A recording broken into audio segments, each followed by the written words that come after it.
Need to turn off your Samsung Galaxy S26 Ultra? Here's the fastest 2026 method in just a few steps. Let's do it right now.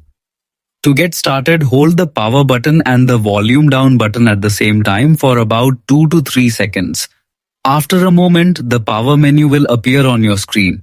On the menu, you'll see options like power off, restart, and emergency mode. Tap on power off, then tap it one more time to confirm your action. Your Samsung Galaxy S26 Ultra will instantly begin shutting down. If the buttons do not work, you can also swipe down from the top of the screen and tap the power icon inside the quick panel for another way to switch off the device. That's it. Your Samsung Galaxy S26 Ultra is now completely powered off. Be sure to subscribe for more Samsung tips, Android tutorials, and easy tech guides in 2026.